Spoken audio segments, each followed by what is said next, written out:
Is Finland really the happiest country in the world, or does it really suck to live here? That's what we're gonna find out today. What a fantastic welcome to another video. And in case you're first time here, welcome. My name is Aleksi and I make fantastic videos about Finnish culture, lifestyle and language. So if you're into those kind of things, hit the subscribe and the bell button as well. So today we have a little bit special video because I don't usually do reaction videos, but today I thought, why not? Because, and as you probably know, the World Happiness Report by UN has placed Finland as the happiest country in the world twice in a row. And that being said, I've got many comments and questions about, is this really the case? Are Finns actually really the happiest people in the world? And to make this conversation more interesting, I'm going to react to the Is Finland really the happiest country in the world video by Wise News. So let's react to that video and see what we can get out of it. It seems faintly ridiculous that Finland would rate as the happiest place on Earth. We visited the rating champions of joy to see what makes them so happy. Are you happy?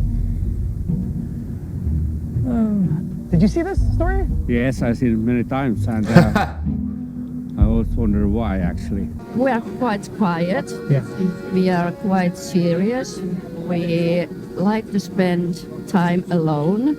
Suicide rate's kind of high here. But it's getting lower every year. Well, Okay, again, like they're talking about seriousness, quietness, suicide rates, like really? So they are kind of, I can see what they kind of, at least at this point of the video, they are trying to make it look kind of difficult place to live, like, you know, winter, talking about suicide rates and stuff. I can agree what the women said, like we are a little bit serious, we like to spend time on our own, but does that still really make us the happiest people, or does it not make us the happiest people? That's the point. and you like living here? Oh, sometimes. What do you mean sometimes? If you come over here in summertime, everybody's much more open and happier. And now, in the wintertime, when it's dark and rainy, and it sucks. Okay, now they are trying to kind of make Finland look bad because it's more difficult to live here in the winter. You know, because in other countries in the world it's also winter, and it can be cold and stuff. So why would that make Finland not be a great place or not be a happy place? And I know because the darkness in the winter can definitely make us, it's definitely more difficult to live here, and it definitely affects the mood of Finns as well, because, you know, in the summer there's a lot of sunlight, we are happy, we don't have to dress so much, so that definitely makes sense in this context that Finland is a little bit more difficult place to live, but that's only in the winter, and now they are talking about the winter and this kind of thing. So how do Finns battle this demoralizing weather in a country that's drenched in darkness half the year?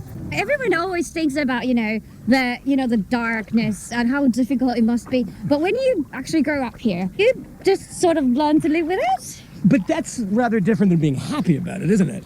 When I seen the reviews for the happiest place in the world, it was quite hard for me to understand. Again, it's all about the winter in this video. That it seems to me, it seems like that. And about the winter, it's something that it's the same for everyone. I mean, the winter will be there and there's nothing we can do about it, but what we can do is to be able to learn and live with it. So that's the point. And, you know, of course, if you come from a country like Africa or like South America, where it's always hot, like around the year, of course then it's different in that sense, but the point is that the winter will be here in Finland and in other like Nordic countries, or the countries that are located in the north. So there's nothing else that we can do except to learn to live with it. And actually the winter is kind of cool also, like it's all about like how you put your mindset towards the winter and the cold weather. So there's a lot of awesome things that you can do only during the winter, like skiing, snowboarding, cross-country skiing, winter swimming. That's pretty awesome as well, in my opinion. I love doing that. Making snowmen, you know, these kind of small things. So it's all about like how you perceive and how you prepare yourself to winter. The masses might seem sullen, but Finnish happiness researcher Frank Martella thinks the country's top ranking makes a certain amount of sense. They are measuring like life satisfaction, and we know from research like that factors like like how wealthy the country is, and also like how broad the social network system is, and how much people trust in the institution, what is the situation with the democracy. These factors are kind of like things that like tend to predict like high life satisfaction. That's a good point. Like I completely agree with that, with what the guy said. If we measure things like the guy just said, like trust, low corruption level, and so on, then I think Finland is definitely a good place to live in that sense. And if you don't know, like, let me just quickly look up the factors that were measured in the World Happiness Report. GDP per capita, social support, life expectancy, freedom to make life choices, generosity, and corruption levels. As a Finn, if I think about these kind of measures, then it completely makes sense.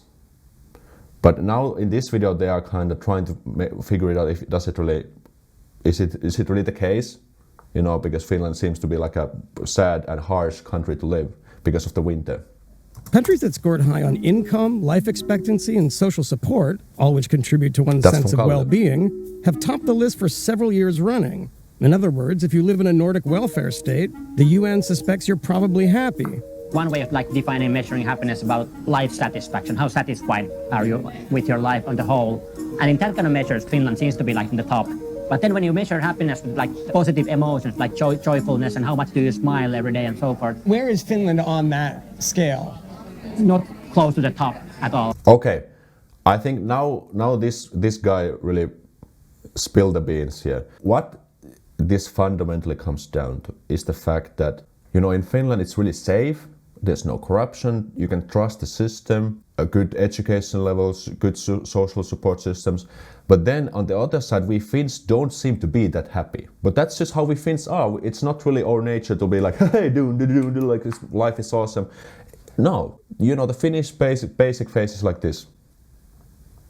Does it look really happy? Well, not really that much. But the point is that things are kind of good here, you know, and it's not really something, we don't really have that much to complain about. Like if you go out leave your home to your streets, you don't really have to worry about that someone's going to stab you in the face with a knife when you leave. And that's pretty awesome, you know. So in that sense, Finland is happy, but when it comes down to the fact that do Finns look happy, then it's completely different. At the top of that scale are cheerful if impoverished Latin American countries like Paraguay and Guatemala. The problem with the word happiness is that, like, you know, everybody seems to define it in different ways. As a researcher, I said that, you know, we should like get rid of the word happiness. What term would you prefer is used? I would prefer that we have like few separate words, like positive emotions, life satisfaction, meaningfulness, and like see these as three separate things. And that's another good point. I think this dude knows what he's talking about. Like, how do you even define happiness? How can you quantify happiness? That's a really difficult thing to do. And like he said, how can we define happiness in a way that would satisfy everyone? That's impossible. Like, for example, what happiness means to me is completely different than it would mean to you. So that's the point. When you are looking at these kind of reports, you have to take the results with a grain of salt, because the happiness is such a difficult concept. How can you like make it like tangible?